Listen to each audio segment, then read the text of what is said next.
Alright, we're getting closer and closer to that huge Season 3 patch week, but until then we have a new update from Embark Studios taking aim at some new balances to the game and a couple of fixes that I know many people will enjoy.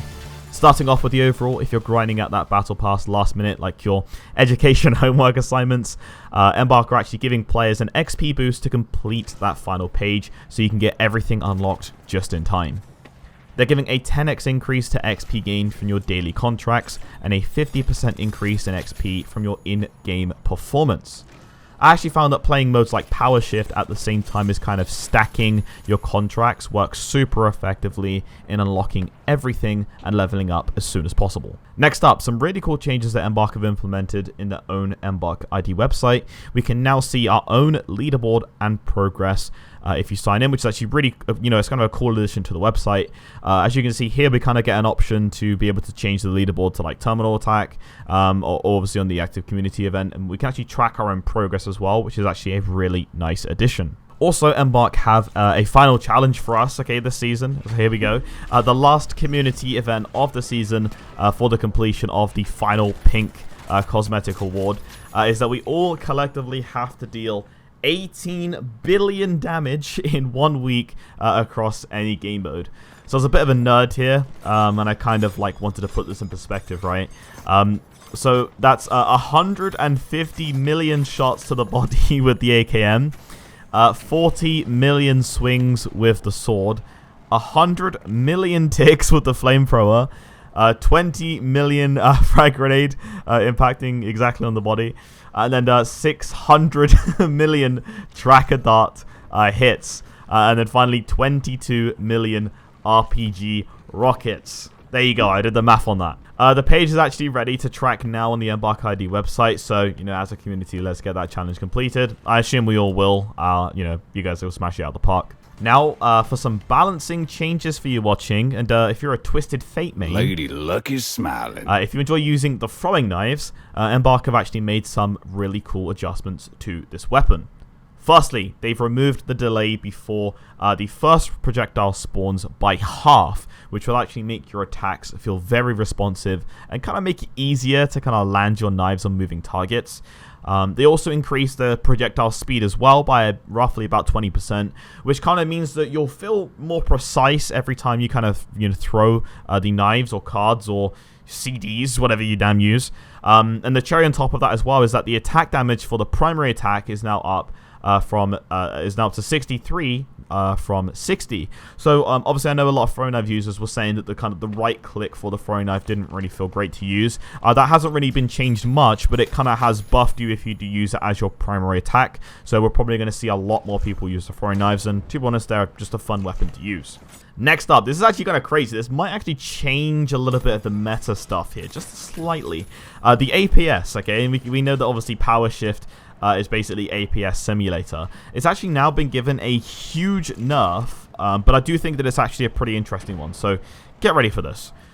The APS turret now actually consumes a set amount of health for each projectile it destroys, and it's pretty damn wild. The health cost per destroyed projectile is currently at 40%, so that's basically going to be 3 projectiles, and that'll be able to destroy it, for example, right? Basically, this kind of should help some way, obviously, on Power Shift with that kind of APS meta. But not even just that, it's way further than that. It kind of also helps players attack objectives way more effectively against teams that are defending. So I guess defending in the finals has kind of gotten a bit of a nerf. It's not going to completely revolutionize everything, but it's definitely going to change some slight stuff up with kind of the strategies that could be implemented. A lot of lights, they kind of use 2 frag grenades and then 2 glitch grenades, right? Well, they can simply use the frag grenades to kind of take the health away, and then use the glitch grenades to eventually be able to, glitch people who are holding in a certain position. I don't think it's going to be revolutionary for lights, obviously, but it is definitely going to help in some way. And it also kind of indirectly buffs weapons, I guess. I'm going to say it kind of like the GL40, right? Which I actually think right now the GL40 is very underrated. It doesn't require precise aim, but now that this kind of changed with the APS, it's only going to require 3 shots to take it out. And then it's free reign for damage in that area. So it's a huge, huge change, and I think that we might start to see a bit more variety of weapons used. I'm not going to say that it's going to change the meta for the higher-ups in competitive, for example, but definitely kind of more in those kind of casual games where you're kind of starting to see people rely on, for example, the scarf, you know, being the main weapon of choice. And I think there's actually a pretty damn interesting change. I'm not actually against this change, so I don't know what you guys think as well in the comments. Feel free to let me know. Also, this was said to be a bug fix, but I actually feel like it's more intended as a nerf. If you guys are heavy mains using the mesh shield, you can't, you know, quick melee whilst using the mesh shield. I know that was something that was actually very helpful. Sometimes if you're kind of going back on the defense and, you know, you'd quick melee to finish off like a light, for example. You can't do that anymore. Instead, that's actually been fixed. Another thing as well, I know many of you, so many of you have been telling me in my comment section, if you are a console Xbox player, I've been mentioning to Embark that this was an ongoing issue, and this is great because I know some of you guys are hopefully returning, you know, if you've been watching my videos. It's fixed, okay? The voice chat should now be working correctly for you Xbox users. That's right. I know I said to one of you, I said that I can imagine that this fix will be coming soon. There you go, they fixed it. Embark are, you know, obviously cooking those fixes up for us, which is also a great change. Also, I think this is a great fix too, with the goo, right? Basically, it's the issue that we've all been experiencing, but I hope this is correct. Sometimes their wording in patch notes aren't the best, but it says here that they have fixed the issue where players could get stuck colliding with goo when on moving platforms. So, for example, if you guys know, on either the power shift mode or the moving platforms in cash out, for example, when you put some goo down, sometimes you kind of move into the goo and then you get kind of stuck, and then, you know, you have to kind of shoot your way out of it. Well, I think that this is saying that they fixed that, which is actually really, really helpful, because that was like one of the most annoying bugs that we've seen for a long time. Some other cool changes are some mini ones. You can now invite players via Steam rather than kind of like needing to wait for them to appear in game, which I think is actually very, very nice. Also, just very quickly, I have a bigger video releasing this Friday for my overall talk on my review for Season 2. That's right, Embark are going to be, you know, shivering their timbers. They don't like my reviews that I do. They get kind of scared about them. But basically, you know, I'm also talking about what I'd like to see for Season 3 as well. So I do hope to see that on Friday with the video that will go live. That's what I've been working on in the background. But you know what? We'll just take a quick look at the store this week as well. Oh, let's go! Envia recommends rebooting the whole system. The whole system, Scotty. I mean, if it's the only way to stabilize everything. If they hit that reset button... We have no choice, June. The showrunners are losing control and something needs to be done. I'm telling you, Scotty, the AI won't just sit back and let him go through with this. You mean, we built that thing. It can't stop us. The AI? It can take us anywhere. It can take us anywhere. Yo! Holy! Okay. The AI or something. I don't know what that means. I don't know what that means, boys. But that's pretty damn cool. Alright. There's something about the AI will take us somewhere or something or somewhere or somehow or somehow. Pretty damn cool.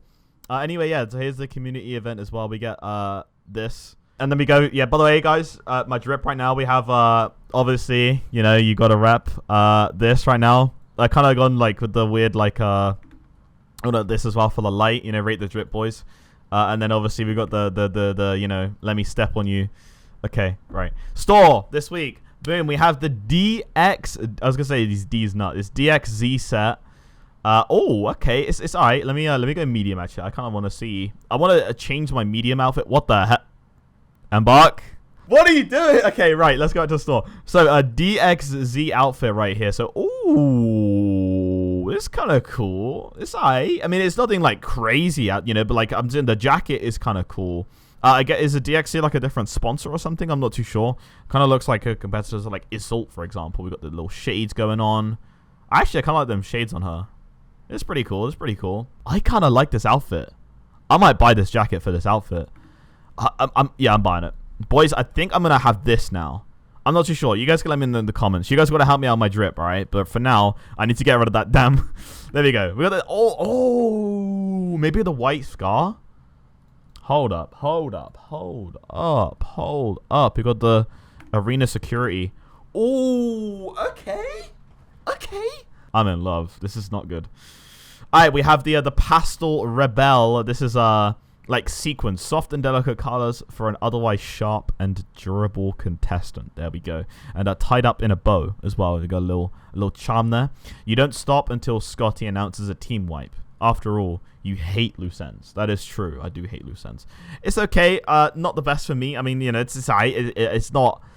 Yeah, I'm not rating it highly. Okay, I'm just saying it's, you know, it's a skin. Okay, and then we have the data breach set. It's alright if you kind of like that glitched theme. It kind of goes well with the items there, but really, not for me this week. I think that I'm pretty happy with my new outfit here, and it's actually pretty cool. So there you go. Alright guys, that is it for this week for the finals patch 2.1.0. I hope you guys enjoyed it so far. As always, my name is THiiXY, and I'll see you on the podium.